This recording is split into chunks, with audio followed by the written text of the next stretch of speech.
Vamos a continuar con nuestros ponentes del día de hoy. Ahora quiero dar la bienvenida a la doctora Lorena Rodríguez Borges Ramírez, que ya debe de estar conectada o por conectarse. Y me voy a permitir leer su semblanza curricular. La doctora Lorena Rodríguez Borges Ramírez tiene como antecedentes académicos que es médica cirujana, egresada de la UNAM, cursó la especialización en psiquiatría en el Instituto Nacional de Psiquiatría Ramón de la Fuente Muñiz, es maestra en Ciencias de la Salud por la UNAM y actualmente doctorante en Salud Mental Pública en la UNAM.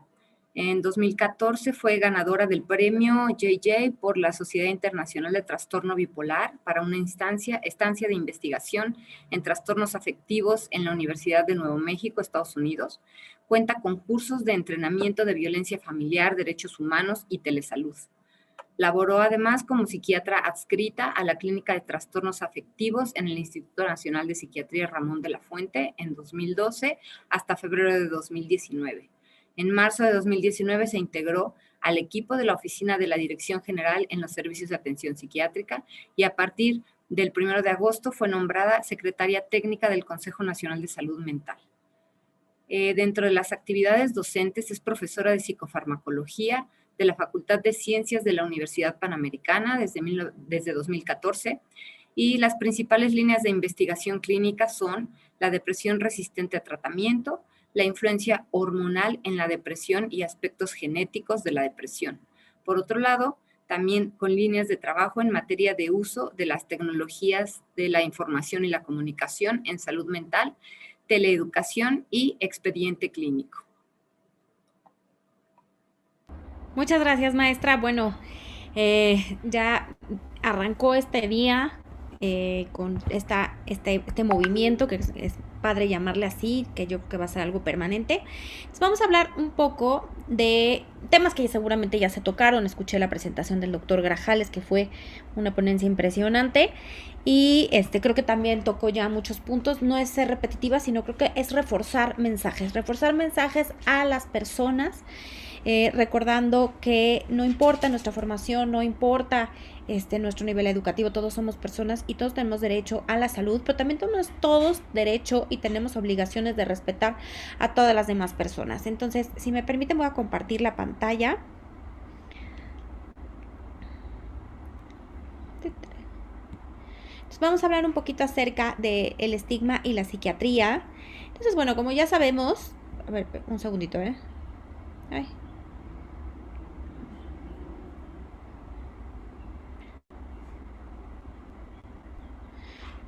¿Me escuchan? Ok. Diana, ¿sí se escucha? Sí se escucha, doctora. Muy bien. Gracias.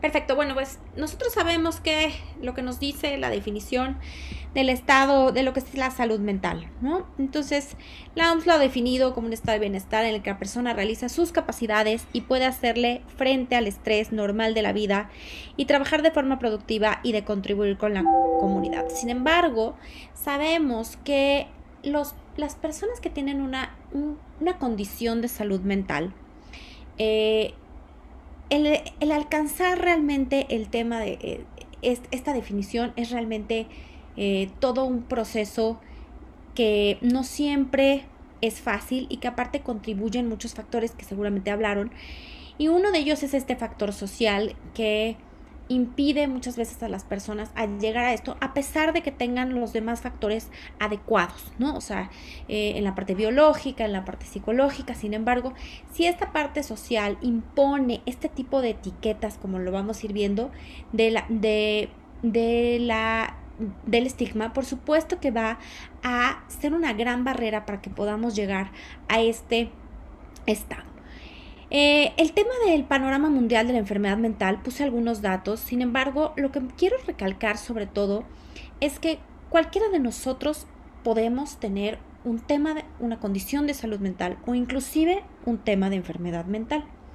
No todos vamos a tener enfermedades oncológicas, no todos vamos a tener enfermedades crónico-degenerativas, no todos vamos a tener enfermedades autoinmunes. Sin embargo, les puedo asegurar que si nos salimos de esta parte medicalizada, todas las personas estamos en un alto riesgo de presentar un tema de salud mental, pero les puedo asegurar que la mayoría van a presentar en algún momento, tal vez no una enfermedad, pero sí vamos a tener estrés, o sí vamos a tener ciertos síntomas, o vamos a tener un duelo. Es decir, vamos a estar presentes en el tema de la salud mental. Es algo transversal y esa transversalidad nos coloca a todos en esta vulnerabilidad. Y así, es decir, yo puedo tener un problema de salud mental, alguien en mi familia lo puede tener, alguien muy querido, mis amistades, y realmente siempre es empezar a hacer esa conciencia de que es algo que lo más seguro es que me pase en algún momento de mi vida, tener un tema. E insisto, no hablar de enfermedad, sino algo de salud mental. Por eso ponía los temas más frecuentes, ¿no? Un duelo, el miedo, etc. Ahora, como seres humanos, no me voy a poner filosófica, pero todos los seres humanos también pasamos por miedos y los miedos también nos pueden llevar a reaccionar de forma no muy adecuada. Y uno de ellos puede ser, pues, discriminando o etiquetando, ¿no? Entonces, al hablar de esto quiero decir que esto es algo que es importante tomar en cuenta, que cualquier persona cerca de nosotros puede tener un problema de salud mental y que esa persona va a estar en riesgo de ¿qué? Bueno, de tener que esa persona tenga un impacto negativo sobre su vida por ese tema de salud mental, que sea discriminado, que sea estigmatizado y sobre todo que por ello tenga una etiqueta que por supuesto le genere una disminución o más bien barreras para recibir atención en la salud mental. Y sobre todo, estas personas o yo mismo puedo tener una condición que aparte haga que justo mis capacidades disminuyan, que justo mi funcionamiento disminuya o inclusive pierda este funcionamiento. No por algo, los trastornos neuropsiquiátricos y las enfermedades mentales son de las enfermedades que más carga global tienen, es decir, presentan problemas en discapacidad y hacen que el individuo pierda esta parte de poder funcionar en su vida personal, en su vida laboral, en su vida social y en su vida familiar. Entonces es muy comparable cómo esta carga puede generar esto, al igual que otras enfermedades que ciertamente son reconocidas como un problema de salud pública, como son problemas infectocontagiosas o problemas crónico-degenerativos. Pero vuelvo a decirles, hagamos esta reflexión. No todos vamos a tener esas enfermedades, pero sí todos estamos en un riesgo de tener un problema en algún momento de nuestras vidas de alguna condición de salud mental. Las personas que ya tienen un diagnóstico, es decir, que ya tienen un trastorno mental, una enfermedad mental, son especialmente vulnerables al estigma, a la discriminación y, en el peor de los casos, a la violación de sus derechos, no nada más derechos humanos, sino sus derechos laborales, sus derechos reproductivos, una combinación de derechos que han sido históricamente ya señalados, que han sido realmente pisoteados, pero a consecuencia de estas construcciones sociales del estigma de las que ya habló el doctor Grajales. Por lo tanto, cuando hablamos de salud mental, no podemos nosotros mirar otro lado sin hablar de lo que es el estigma, porque es la gran barrera invisible, es ese elefante blanco al que a veces no podemos o no sabemos cómo tenemos que quitar de la sala para que pueda una persona tener acceso a todas las herramientas para poder mejorar en su condición de salud mental y tener y ejercer y gozar de los mismos derechos que cualquier otra persona pueda tener. Ampliamente ya habló el doctor Grajales acerca de todos los aspectos teóricos y de todas las definiciones acerca del estigma. Pero bueno, básicamente es hablar de todas estas actitudes negativas hacia alguien o un grupo social que tiene una característica distintiva, ¿no? O sea, un atributo, y que esto va a generar ciertos estereotipos, ciertos mitos, y por supuesto va a ser la puerta de entrada para la discriminación. Juegan muchos factores un papel importante para que se desarrolle este estigma alrededor de la enfermedad mental. En primera, la enfermedad misma. En segunda, el contexto social en el que se encuentra el individuo. La tercera, y muy importante, la cultura, cómo simboliza y cómo abraza el concepto y la conceptualización de la enfermedad mental y de la salud mental, tanto en el presente como históricamente, ¿no? Es decir, por ejemplo, cómo se visualizaba o cómo se conceptualizaba, por ejemplo, en los pueblos prehispánicos o en algunas otras culturas, que todos tenemos arraigados, y que eso va a darle un contexto que desafortunadamente no siempre va a, más bien, o puede justificar algunas prácticas estigmatizadoras. Y por supuesto, las propias características del individuo, que juegan un papel importante hacia el estigma. Seguramente ya hablaron del estigma internalizado y del autoestigma. ¿Cómo es este camino a la discriminación? Bueno, primero se dan estos estereotipos que tienen que ver con la estructura de un conocimiento aprendido sobre un objeto, y se combina con este conjunto de creencias, tanto individuales pero también compartidas de la sociedad, y eso lleva a determinar ciertos prejuicios, que ya estamos hablando que son las actitudes generalmente negativas hacia un grupo de personas o personas. Es decir, aquí hacia alguien que debido a una condición de salud, a una enfermedad, pues va a tener quizá algún comportamiento diferente a esta parte compartida de la sociedad de lo que creemos que es normal.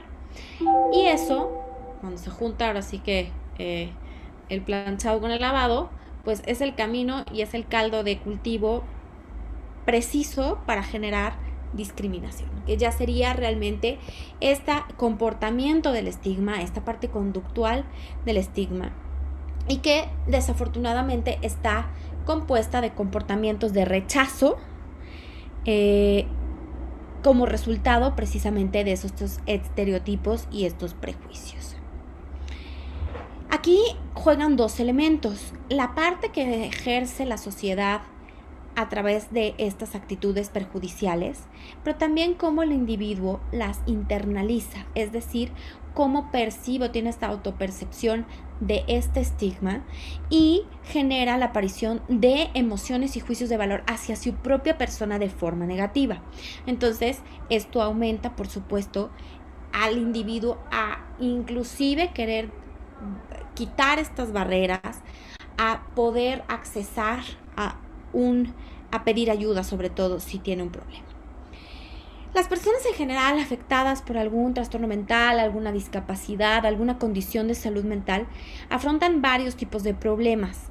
El primero, principalmente, obviamente, derivado de la propia enfermedad, ¿no? O sea, si estamos hablando que tiene un trastorno mental grave, llámese, por ejemplo, esquizofrenia, sé que va a haber una plática exclusiva de esquizofrenia o trastorno bipolar, pero bueno, realmente sabemos que la propia enfermedad puede ser susceptible a que tenga un deterioro en su propia salud física y que pueda llevarlo a una discapacidad.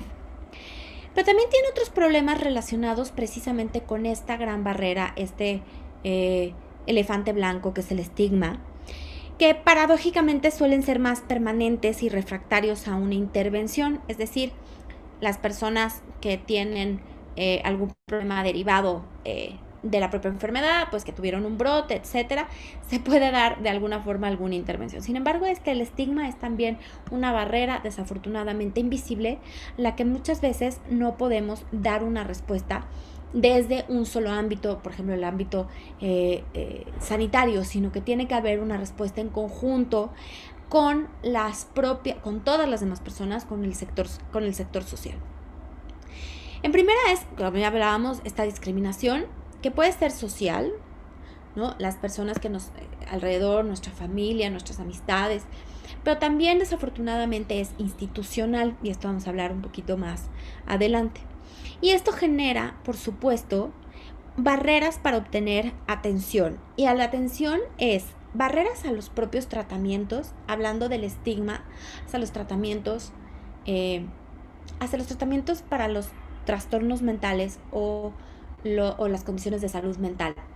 Es decir, pónganse a pensar cuántas veces no han escuchado que el paciente o las personas con algún problema de salud mental se les da o se les brinda un tratamiento y no lo desean tomar por el estigma a el tratamiento. Hablando de, yo no quiero tomar esos chochos, ¿no? Entonces, es esta parte que el tratamiento farmacológico, como ya habló Eva Linda, pues también está estigmatizado, ¿no? ¿Por qué? Por creencias erróneas de que van a ser un veneno, que van a cambiar a la persona o que simplemente van a contribuir más con sus efectos secundarios a causarles más deterioro.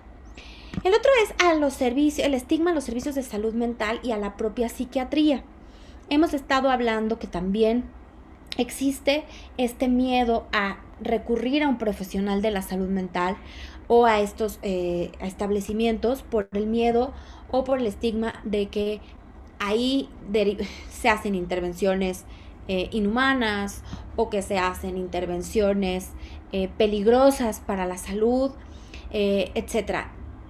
Muchas cosas alrededor del estigma a los propios establecimientos de salud, ¿no? Escuchamos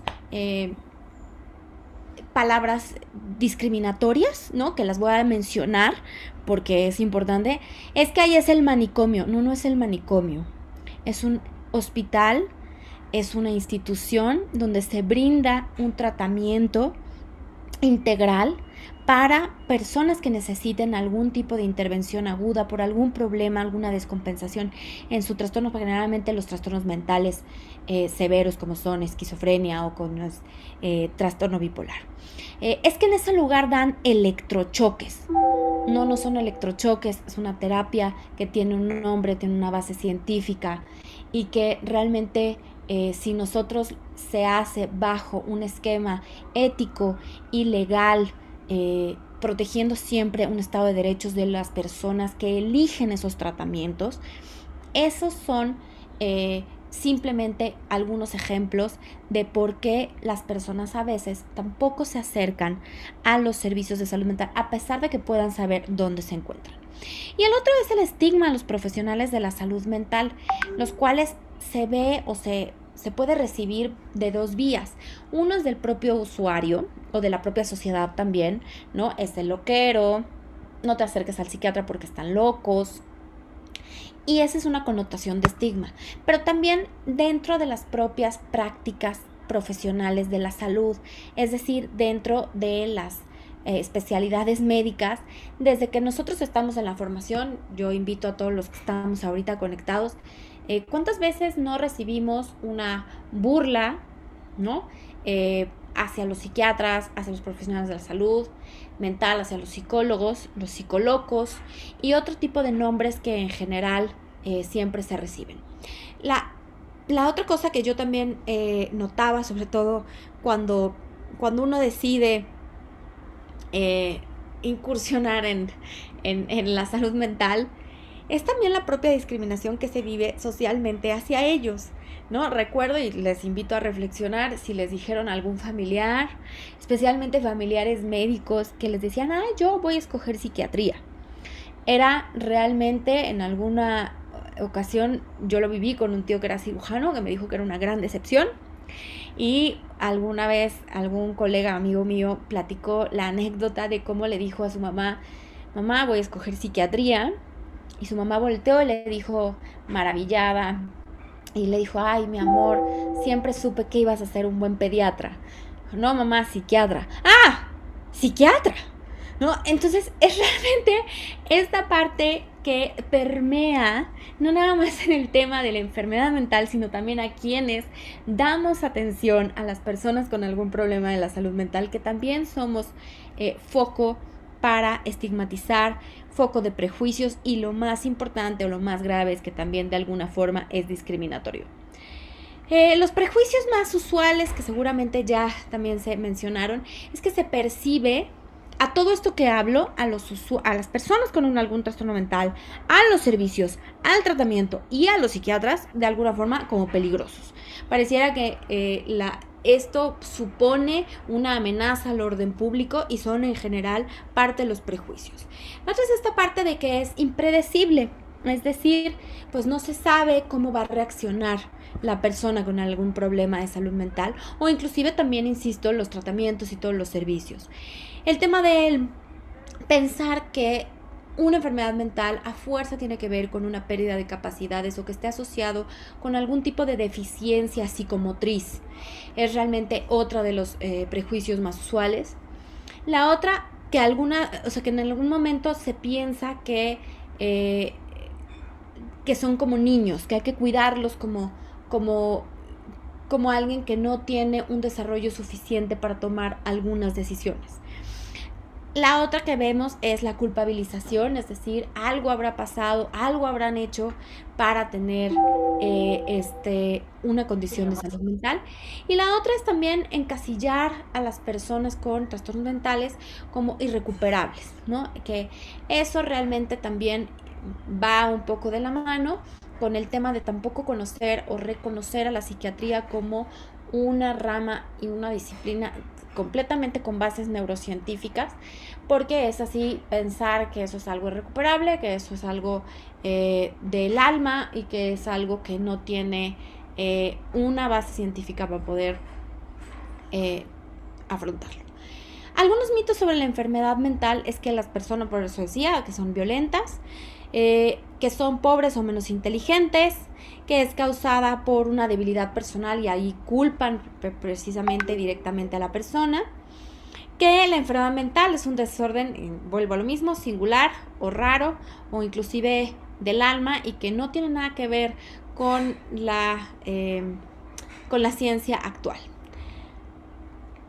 Las consecuencias obviamente de este estigma van a ir hacia varias direcciones. En primera y más importante hacia el individuo, pero también hacia la familia del individuo y sobre todo impactando en su curso de la enfermedad.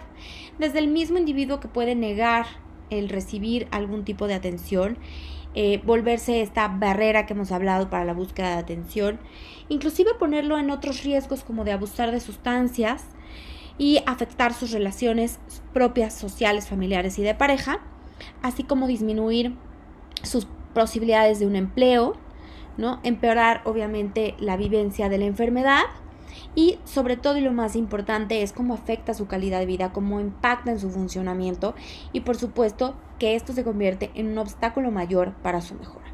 El tema de la familia, pues por supuesto que va a generar que la familia no comprenda o no haya una empatía hacia el miembro de la familia que puede estar afectado y que se genere algo que también llamamos sobre todo como emoción expresada, ¿no? Que realmente influencia a la familia en esta actitud a percibir de forma negativa la enfermedad mental de alguno de los miembros y bueno, eso genera por supuesto una relación familiar tóxica o inclusive puede generarse estrés o en el peor de los casos por supuesto que haya violencia, pero también hay otro tipo de consecuencias en las que haya un empobrecimiento de la red social, porque como empieza a haber un estigma también percibido en la familia, las personas pueden inclusive, o se ve que las familias se aíslan en un aislamiento en lugar de buscar apoyos, ¿no? Y es porque se autoperciben como la familia de algo que tal vez es un castigo, etcétera, y estos prejuicios se introyectan en la propia familia. Y también va a venir este impacto sobre el curso de la enfermedad, que es de las cosas más graves. En primera, porque retrasa las posibilidades de un tratamiento. Y bueno, quienes nos dedicamos a la clínica sabemos que entre más tiempo pase de la enfermedad no tratada, pues eso habla de que es un costo a nivel de esos cerebros y que también puede hablar de un deterioro mayor. En segunda es la negación al tratamiento y que no permitan el inicio de opciones de tratamiento. En general también de la presencia de comorbilidad se pone al individuo en riesgo de recaídas y por supuesto también de otros riesgos mayores como puede ser el riesgo suicida. Y aquí quiero hablar un poco acerca de esta parte creo que si nos ponemos a pensar en todas las disciplinas que tengan que ver con la salud, somos la única que tiene un movimiento anti nuestra disciplina. Entiendo que hay movimientos en contra. Ejemplo, está antivacunas, pero no escuchamos grupos de antipediatras. También sabemos que existe una población que se opone a algunos tratamientos, por ejemplo, como son en la oncología sería a la inmunoterapia y a la quimioterapia. Y hay grupos que en general desconocen los atributos o los beneficios que puede obtenerse de una quimioterapia, pero no hay un grupo de anti-oncólogos. Lo mismo pasa en VIH. En general hay grupos opositores a los tratamientos de VIH o inclusive que son negadores del virus. Sin embargo, no vemos grupos de antiinfectólogos. Entonces creo que sí estamos hablando de que la propia psiquiatría también ha sido también ha sido víctima, y sí lo digo con sus palabras, sí en general ha sido estigmatizada. Sabemos que dentro de la historia de la psiquiatría ha habido desaciertos y que ha habido tratamientos controversiales que no estaban para su época, por supuesto, ni sostenidos por una evidencia científica y que también había violaciones a los derechos humanos. Sin embargo, creemos también que en la práctica de hoy vemos que a pesar de que hay tratamientos completamente sustentados, que tenemos las neurociencias, que realmente sabemos que lo que estamos haciendo todo tiene que ver con un sistema nervioso central y que realmente hay una base biológica que fundamenta esto. A pesar de ello, sí sigue habiendo una desaprobación hacia la práctica de la psiquiatría. Y no nada más por grupos sociales que tal vez apelando a estas prácticas que hubo en el pasado, que eran violadores de derechos humanos o que tampoco se consideraba como prácticas éticas. Creo que también hay un tema de que la psiquiatría a veces también es vista como la hermana chica o la hermana reconocida o el patito feo de las especialidades entre los propios personales de la salud. Y eso ha tenido consecuencias. Y la consecuencia que más podemos platicar es que es la hermana pobre de las especialidades. ¿Por qué? Porque es a quien se le destina menos recurso. Es decir, el papel y la importancia de la salud mental ha cobrado apenas más vida en los últimos 20 años. No, yo creo que sí es de ponernos a analizar por qué en las primeras metas del milenio para el 2000, nunca se habló de salud mental. Fue hasta el 2000 en el que grupos de psiquiatras alrededor del mundo empezaron justamente movimientos para demostrar cómo los problemas de salud mental afectaban a la salud en general para que pudiera ser reconocida. Y justo para las metas del milenio, en el 2017, se incluyó la palabra salud mental. Entonces, creo que sí es importante hablar que el estigma envuelve a la persona que tiene un problema de salud mental, pero también, desafortunadamente, a los recursos que pueden ayudarle a salir de su problema de salud mental.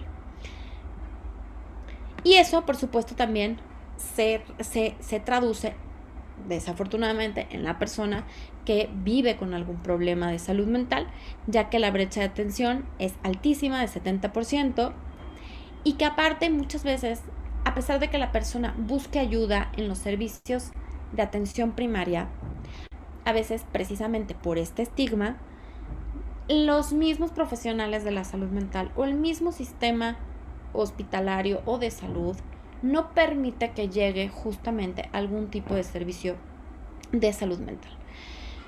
Por eso, porque hay un pobre manejo o un pobre conocimiento. Por eso hemos estado hablando también de la sensibilización y la capacitación al personal en primer nivel de atención. La otra sería todo lo contrario, el uso excesivo de departamentos de emergencias, donde también van a recibir experiencias negativas y devaluadoras. Un ejemplo que siempre ponemos desafortunadamente es el de cirrosis hepática alcohólica. Muchas veces precisamente por tener un problema de salud mental, una dependencia, un trastorno por uso de sustancias, en este caso de etanol, pues realmente no reciben el mejor de los servicios y de la atención debido a esa condición. Y por supuesto esto va empeorando y van utilizando más servicios de emergencia donde no van a ser empatizados con ellos y lo peor es que aparte no son canalizados a un lugar donde pueda recibir atención. Es decir, si están viendo que es un problema, un paciente que llega continuamente por ascitis, por problemas de varices sangrantes, etcétera, porque hay un problema de consumo de alcohol, lo que sucede es que no le dan la atención adecuada y además no lo canalizan a los servicios adecuados.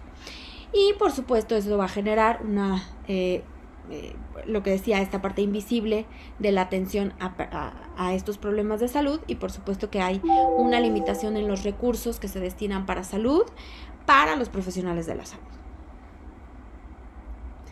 Y bueno, hay que ver al estigma entonces más bien como un problema de salud pública, ¿no? Realmente entre más y mayor es el estigma, pues menor es la atención sanitaria, y por supuesto esto va a tener un impacto en una disminución en las solicitudes de los usuarios, es decir, menos piden ayuda, hay mayor abandono en los tratamientos y esto va a tener una consecuencia negativa y mayor carga en la enfermedad, peor atención sanitaria y por supuesto menor cantidad de los recursos.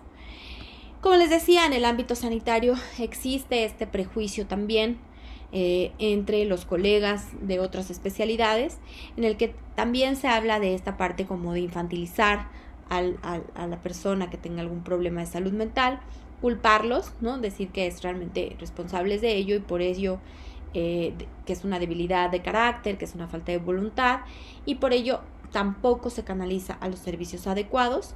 Esta percepción de que es irrecuperable y sobre todo del esencialismo, que son las personas que cualitativamente van a ser diferentes y que no hay nada más por ayudarles. Y esto genera, por supuesto, una etiqueta diagnóstica por la que van en todos los otros servicios que puedan necesitar, y por supuesto que esto puede generar a que no se les dé la atención adecuada también en los demás servicios. Además de que en lugar de hablar de que es una persona que tiene un problema de salud mental, se utiliza el verbo ser, ¿no? Entonces por eso estamos hablando, muchas veces escuchamos el esquizofrénico o el bipolar o el deprimido, cuando realmente son condiciones de salud que así como diabetes o como VIH, en las que las personas viven con ello, sin embargo no quiere decir que son ello. Se utilizan generalizaciones categóricas y pues reducen a una persona a los síntomas a los que tiene. Y bueno, ¿cómo nos toca a todos no reproducir este estigma? Pues realmente, en primera, reconocer que tal vez todos en algún momento lo hemos ejercido y hacer un alto y decir, bueno, ¿por qué me pasa eso? O sea, ¿por qué hago esto? Creo que es una buena reflexión y hacer como esta reflexión de ¿qué es? ¿Es por un miedo? O sea, recordemos que los miedos ancestrales de las personas es el miedo a morir, pero también el miedo a perder el control y el miedo a lo desconocido. Entonces, realmente, primero que nada, reconocer que esto sí sale y se obedece ante los miedos, pero sí tenemos que hacer ciertas cosas para justo disminuir esto, que es cuidar nuestro propio lenguaje. No olvidar que las personas son personas, todos somos, y que a todos nos puede pasar, y que puede haber enfermedad mental o condición de salud mental en las personas que más queremos. Entonces, si nosotros estigmatizamos y nosotros hacemos ejercemos algún tipo de discriminación, pues realmente puede ser nuestra propia familia y las personas que más queremos y nuestros seres queridos las que pasen por ello, y no reducir todo a un síntoma. Es decir, las personas pueden tener una condición, pero no quiere decir que son eso no los define. Y bueno, como conclusiones rápido, porque no quiero irme más allá del tiempo, pues bueno, el estigma afecta a a las personas con enfermedades mentales como un fenómeno social universal, con componentes cognitivos, emocionales y conductuales, pero eso no quiere decir que no podemos hacerle frente.